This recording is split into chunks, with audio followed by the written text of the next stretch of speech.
नमस्कार दोस्तों। आज मैं ये डिस्कस करूंगा कि क्यों आज हम हिंदी भाषा की दुर्गति अपनी आंखों से होते हुए देख रहे हैं और इसको हम रोक नहीं पा रहे हैं। और दूसरा, क्यों अंग्रेजी भाषा काफ़ी तेज़ी के साथ आगे बढ़ती जा रही है और हम कुछ ऐसा क्या करें कि हिंदी भाषा रिवाइव हो और अपने आप को भी झांकें, अपने गिरबान में देखें और अपने आप में समझें चीज़ों को। खैर, पहले पहले बताना चाहूँगा कि सबसे मुख्य वजह एक अंग्रेजी भाषा के आगे बढ़ने की है कि एक रोज़गार से जुड़ी हुई भाषा है। और आराम से हम देख सकते हैं इसका प्रभाव, क्योंकि अच्छे अखबार, अच्छा साहित्य और कानून की भाषा, डॉक्टरी की, इंजीनियरी की, इन सब में अंग्रेजी बहुत अहम रोल प्ले करती है।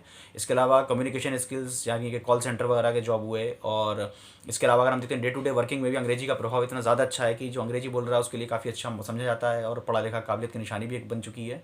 और चूँकि हम देख रहे हैं कि ये रोज़गार सबसे बड़ी चीज़ है जिससे जुड़ गई है, और अच्छे इंग्लिश बोलने से ही काफ़ी अच्छे फ़ायदे हो जाते हैं।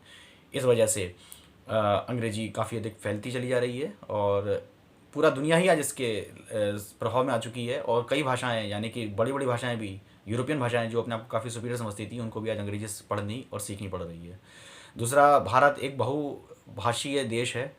यहाँ पर आप अगर किसी भी एक भाषा को लेते हैं, चाहे वो नॉर्थ इंडिया की हो तो साउथ इंडिया पर, साउथ की नॉर्थ पर आप नहीं थोप सकते, क्योंकि सभी लोगों का अपना अपना कल्चर है, डिस्टिंक्ट कल्चर है। तो ऐसे में एक बहुत सेफ़र मीडियम एक कम्युनिकेशन का बनता है, वो है कि विदेशी भाषा, जो कि किसी की भी फीलिंग्स के लिए हर्ट नहीं करती, सुपीरियरिटी कॉम्प्लेक्स नहीं देती और सबके लिए बराबर की ही सीखने के लिए पड़ता है जोर।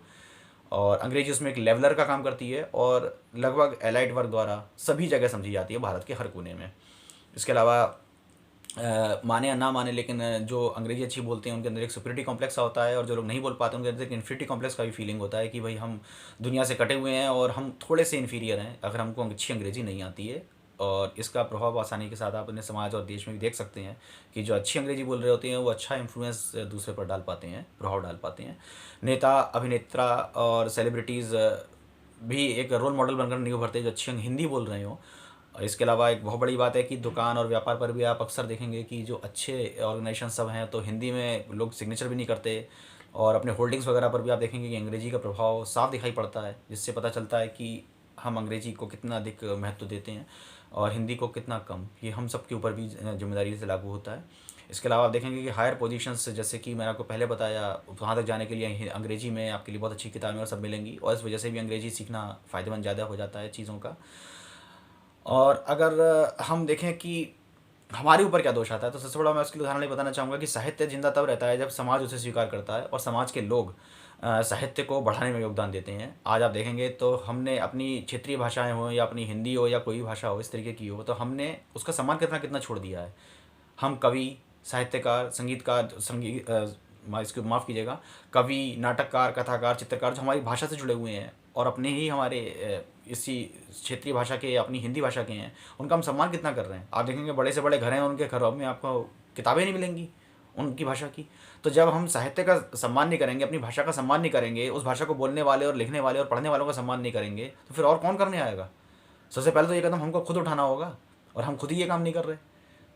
जाहिर सी बात है कि हम पिछड़ते चले जाएंगे और बाकी लोग हमारी इस जगह को भरते चले जाएंगे। और इसके अलावा ऐसे आप देख ही सकते हैं कि आज की तारीख में देवनागरी लिपि खतरे में आ गई है। अब लोग अंग्रेजी रोमन स्क्रिप्ट में हिंदी लिखना शुरू कर दिए हैं। तो पहले भाषा गायब, स्क्रिप्ट गायब होती है, फिर भाषा गायब होती है, और उसके बाद जाकर के बोलचाल से कि भाषा चली जाती है और गायब हो जाती है। बहुत सारी भाषाएं इस तरीके से मृत हो गई हैं और आज दुनिया में ख़त्म हो रही हैं। तो हमको अपने अंदर भी झांकना होगा, और अगर हमें अपनी भाषा पर सम्मान करना है और दूसरी भाषा के प्रभाव से खुद को बचाना है, तो हमें अपनी ओर से भी कुछ ना कुछ प्रयास जरूर करने होंगे। उम्मीद आपको वीडियो पसंद आया होगा। Thank you very much.